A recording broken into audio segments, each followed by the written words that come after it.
Help me reach 1,000 subscribes. Support the video with a like and leave your thoughts in the comments. I read every comment. Thanks. I never thought a single sentence could change the way my husband looks at me.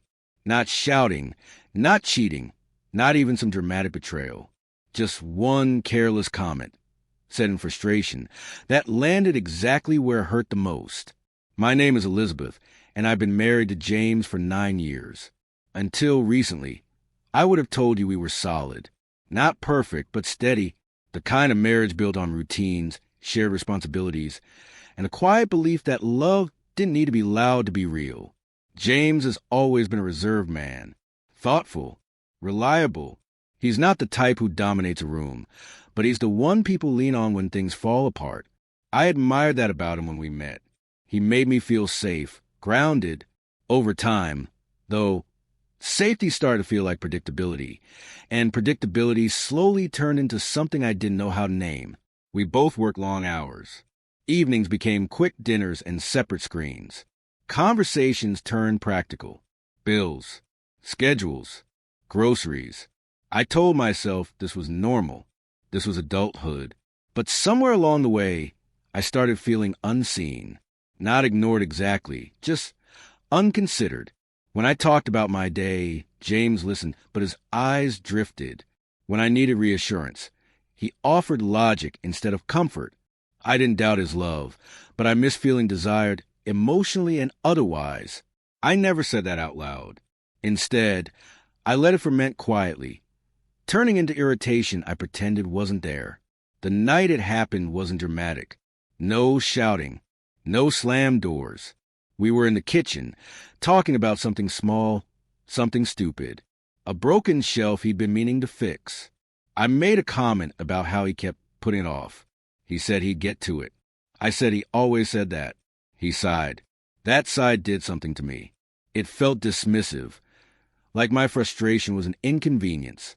And before I could stop myself, I said it. Something sharp, something cruel, something about his manhood.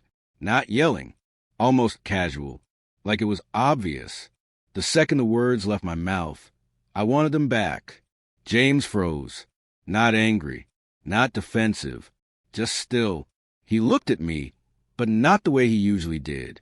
There was no confusion, no argument forming, just a quiet withdrawal, like a door closing behind his eyes. He didn't raise his voice. He didn't respond at all. He picked up his keys and left the kitchen without another word. That silence has followed me ever since. He still comes home, still does what needs to be done, but he doesn't look at me. Not really. When I speak, he answers politely, briefly. There's no warmth in it, no edge either. And that scares me more than anger ever could. If this moment already feels heavy to you, please take a second to like this video so this story can reach others who might need to hear it. I tried to apologize the next day. I told him I was frustrated, that I didn't mean it, that it came out wrong. He nodded, said he understood. But understanding isn't forgiveness, and it definitely isn't closeness. The distance between us feels deliberate now, measured, like he's protecting something fragile inside himself. Something I cracked without realizing it. At night, he turns away in bed, not aggressively, just enough to remind me I'm not invited anymore. I replay that moment over and over, wondering why I said what I said. Was it really about that argument? Or had I been storing resentment for years, waiting for the worst possible way to release it? What do you think hurts more in a marriage, anger or silence? Let me know your thoughts in the comments. I've started noticing things I never paid attention to before. How careful he is with his words. How he avoids any situation where he might feel judged. I see it now, the pride I wounded. Not ego, something deeper. And I'm terrified I don't know how to fix it, because I don't know if it's something that can be fixed once it's named. Every day, I wake up hoping he'll look at me the way he used to, even for a second. Every day he doesn't. And the guilt sits in my chest, heavy and constant, because this time I can't blame stress or distance or miscommunication. This time, I know exactly where it started. If you've ever said something you couldn't take back, type the word regret in the comments so others know they're not alone. I still love my husband, That hasn't changed. But I'm starting to understand that love doesn't make word harmless, and apologies don't erase everything. Sometimes damage is quiet. Sometimes it looks like the person you married standing right in front of you, treating you like a stranger. And I don't know yet if this silence is temporary or the beginning of something I can't undo. By the fourth day, the silence stopped feeling like punishment and started feeling like a decision. James wasn't sulking. He wasn't trying to teach me a lesson. He had simply moved something inside himself out of my reach.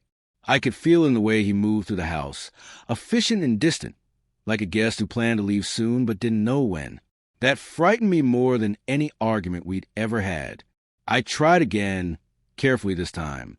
I told him I missed him. I told him I felt the distance. He listened, nodded once, and said he needed time.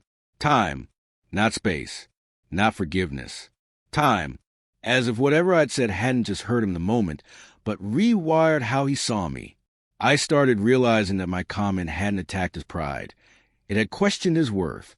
And that kind of wound doesn't bleed. It hardens. I replayed our marriage in my head, searching for signs I ignored. James had always been steady, not flashy. He showed love through consistency, through showing up, through doing what needed to be done without applause. Somewhere along the way, I'd started measuring him against something louder, more performative, and when frustration built, I used the most damaging comparison possible. I didn't just criticize him. I invalidated him. The worst part was understanding that he didn't know me recovery. He didn't know me reassurance that we'd be okay. He was allowed to pull back. That thought sat heavy in my chest as days turned into a week. Meals eaten quietly. Polite exchanges. No fights. No laughter. Just a calm that felt like the aftermath of something already decided. One evening, he finally spoke more than a sentence. He told me he wasn't angry anymore. That surprised me.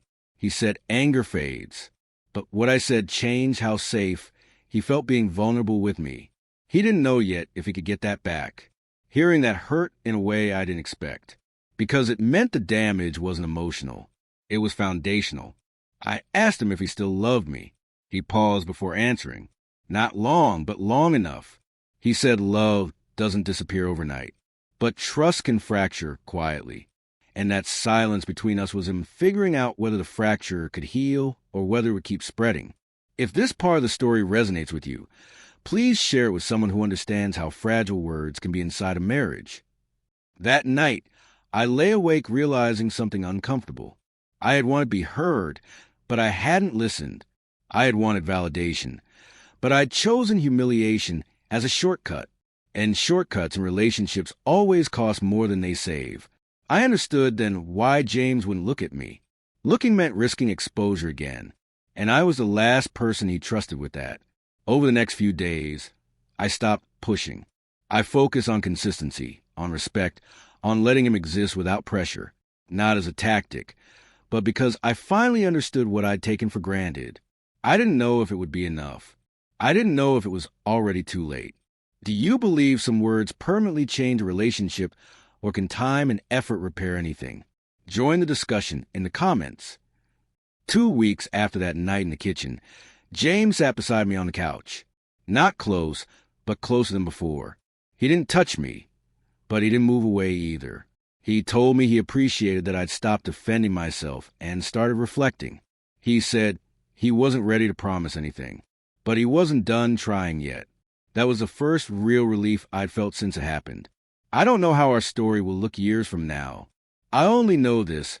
Love isn't just about intentions. It's about impact. And sometimes the most dangerous thing you can say isn't shouted in anger, but spoken calmly. Because calm words carry truth, even when they're cruel. I learned that respect isn't optional in intimacy. It's the foundation of it. If there's one thing I wish I could undo, it's believing that frustration justified my words. It didn't. And I live with that now, choosing every day to be more careful, more aware, more human. If you found value in this story, please like the video, comment with your thoughts on rebuilding trust, and subscribe for more real stories about relationships and the consequences of the words we choose. Sometimes, regret isn't loud. Sometimes, it looks like the person you love sitting right beside you, deciding whether you're still safe to love back,